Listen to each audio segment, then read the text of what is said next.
Todos los imperios de la historia se han apoyado en los espías para mantener el poder y controlar a los enemigos. La red creada por los reyes católicos a partir del descubrimiento de América fue muy importante y cuando Felipe II subió al poder, también dedicó incontables recursos a ampliarla y mantenerla.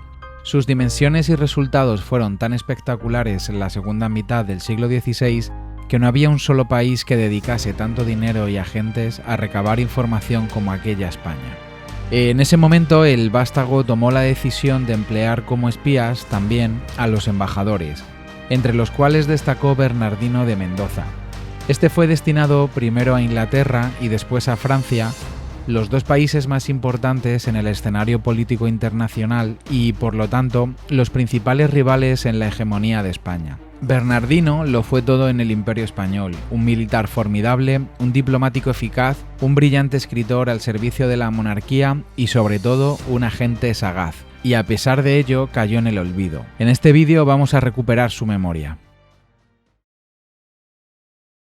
La carrera de Bernardino fue meteórica. Nació en Guadalajara en 1540 en el seno de una familia noble de 18 hermanos. Bernardino presumía de pertenecer a una de las familias más importantes de España, al juntarse en su persona uno de los más antiguos y respetados linajes de Castilla. Perteneciente al clan de los Mendoza, descendía por línea directa del tercer hijo de Íñigo López de Mendoza, primer marqués de Santillana, con otro que, si bien no era tan aristocrático, sí que fue realmente importante en esa España. Su tío abuelo era el cardenal Cisneros. Cursó estudios en la Universidad de Alcalá de Henares, llegando a licenciarse en un tiempo récord. Tenía tan solo 17 años en arte y filosofía.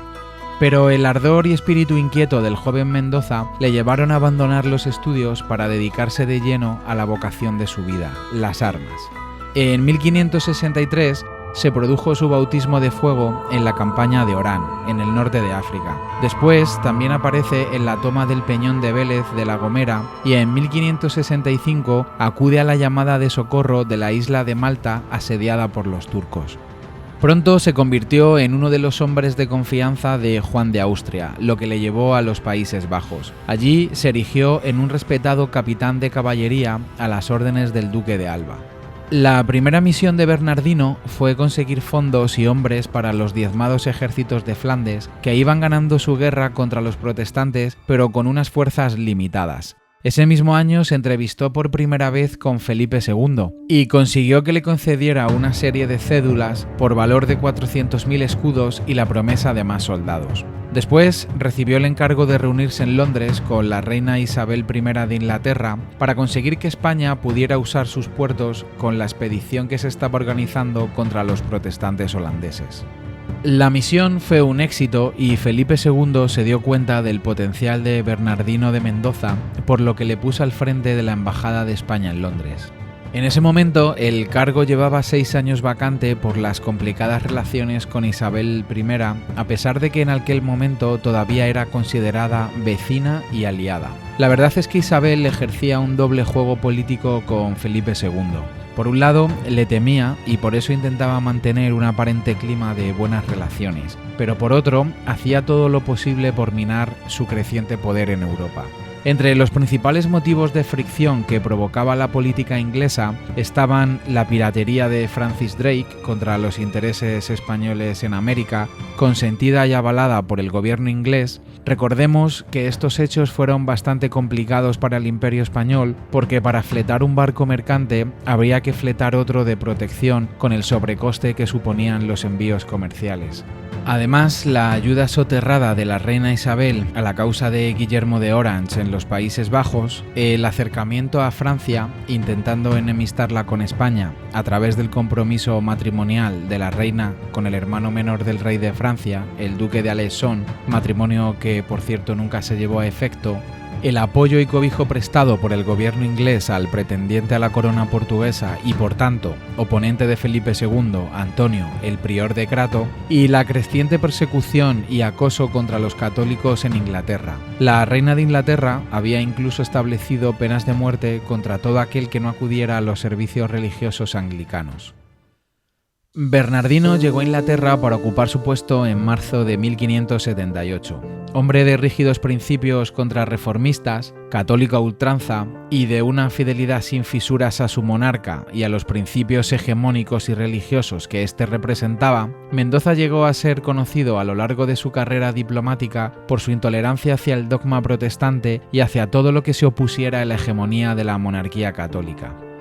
Al ir la tensión en aumento y ver el diplomático los intereses del imperio amenazados, Mendoza se dejó convencer por los católicos ingleses y escoceses que acudían a él en masa para que intercediese ante un reticente Felipe II con el fin de que prestara apoyo militar en sus vagos proyectos de derrocar a Isabel con el complot que estaba organizando Francis Throckmorton y poner en su lugar en el trono inglés a la católica María Estuardo, María I de Escocia, con el objetivo de que ésta reinstaurara el catolicismo. En esta nueva actividad secreta, Bernardino se reveló como un consumado maestro, distinguiéndose por su gran capacidad para comprar, sobornar y atraer confidentes secretos y adeptos hacia su causa, los cuales le tenían informado de todo lo que se decidía en las altas esferas del gobierno. Incluso llegó a tener confidentes dentro del mismo consejo privado de la reina. Francis Walsingham, uno de los ministros más importantes de la reina y que contaba con su propio servicio de espionaje, descubrió la conjura de Throckmorton ordenando su detención y este, bajo tortura, involucró al embajador español. Tras eso, Mendoza fue convocado ante el Consejo con el fin de comunicarle la decisión de la soberana de expulsarle inmediatamente del reino. El diplomático les amenazó diciéndoles que, pues no le había dado satisfacción a la reina, siendo ministro de paz, me esforzaría de aquí en adelante para que la tuviese de mí en la guerra, pronunciando acto seguido la frase que le ha dado fama entre la posterior historiografía anglosajona como prototipo del arrogante orgullo hispánico, al exclamar: Don Bernardino de Mendoza no había nacido para revolver reinos, sino para conquistallos.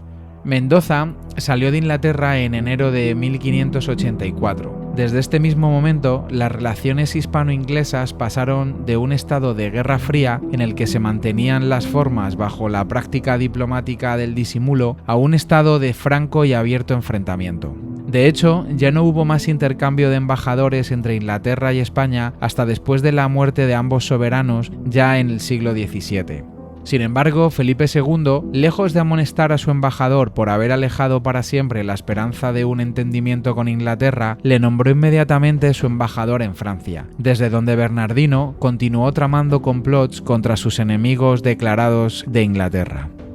Francia pasaba por uno de los peores momentos de su historia, desgarrada por las guerras de religión. Ante el inminente final de la dinastía Valois por la falta de herederos de su último vástago Enrique III y la supuesta sucesión en manos de un príncipe protestante, Enrique de Borbón, Felipe II decidió intervenir en el país vecino para inclinar la balanza a favor del partido católico. Su instrumento para conseguir tales fines era precisamente su embajador Bernardino de Mendoza. Felipe II, a través de su embajador español, sostuvo económicamente a la Liga Católica Gala y presionó al Papa Sixto V para que excomulgara a Enrique de Navarra, heredero al trono francés. Es fácil imaginar los convulsos que fueron para Mendoza todos esos años de labor en la sombra a través de otra amplia red de colaboradores y espías que tuvo que tejer en su nuevo destino. Bernardino estaba al corriente de todo lo que ocurría en el país y, de hecho, la embajada española en París se convirtió en el centro neurálgico del espionaje, ya que también desde allí siguió conspirando contra el gobierno de Isabel I, recibiendo en ella a todos los ingleses y escoceses que le presentaran un plan viable de invasión de las islas. Cuando una segunda conjura por parte de María Estuardo fue puesta al descubierto de nuevo por los servicios secretos de Walsingham, esta vez la reina Estuardo fue condenada a muerte por el Parlamento y ejecutada en febrero de 1587. Se podía decir que esta ejecución, que escandalizó a todos los católicos de Europa, fue la que decidió al monarca español a enviar su poderosa armada contra Inglaterra. La historia de la fracasada empresa es de sobra conocida, ya que se encargaron los ingleses de hacer buena propaganda de ello. Pero lo que no es tan sabido es la participación que Mendoza tuvo también en este asunto, pues se le encargó la tarea de neutralizar a Francia mientras la Armada se dirigía a las Islas Británicas. No fue ajena la hábil actuación de Mendoza en la famosa Jornada de las Barricadas, en mayo de 1588, justo cuando la Armada zarpaba del puerto de Lisboa, en la que el duque de Guisa entraba triunfalmente en París como un rey potencial, mientras el verdadero, Enrique III, huía de la ciudad de forma vergonzante. Fue Mendoza también quien, desde su atalaya de París, enviaba a Felipe II las primeras noticias sobre el estado de su gran armada. Se dice que posiblemente en un tono más bien triunfalista. Gracias a los hábiles movimientos en la sombra de Mendoza, España adquiría una gran influencia en su vecino del norte y lograba neutralizar la amenaza protestante. En los siguientes conflictos tuvo siempre al corriente a Felipe II de todos los asuntos que se producían en Francia, como jefe de los espías que era. Mantuvo asimismo una hábil política diplomática, promoviendo la candidatura de Isabel Clara Eugenia, hija del monarca español, al trono francés, cosa complicada por la arraigada costumbre de la ley sálica del país vecino. El último despacho enviado por Bernardino de Mendoza desde París el 31 de diciembre de 1590, 2 años después de la coronación de Felipe III en España, describía lo abandonada que se encontraba la capital gala en lo que respecta a esa causa católica por la que tantas veces había arriesgado su vida. Un total de 9 páginas en las que dejaba de manifiesto su resentimiento contra el duque de Parma, Alejandro Farnesio, por no haber enviado soldados para recuperar la capital. A finales de marzo de 1591, Bernardino recibió el despacho real en la que se aprobaba su vuelta a España. No se escatimaron los elogios al diplomático español por parte del nuevo monarca, Felipe III. Mendoza llegaba a España a finales de 1591 prácticamente ciego. En Madrid se compró una casa en la calle de los Convalecientes, pegada al convento de Santa Ana, desde la que tenía acceso directo a la iglesia para escuchar misa. Vivió en sus últimos años retirado de la política, aunque se le pedía consejo en temas de política internacional dada su gran experiencia. Se centró en la escritura y algunas de sus obras fueron traducidas a varios idiomas, como libros de referencia sobre los aspectos militares y políticos necesarios para dirigir un imperio como el español. Hasta su fallecimiento en 1604, dedicó sus últimos años a combatir con la pluma la propaganda antiespañola que desde las últimas décadas del siglo XVI se estaba extendiendo por Europa.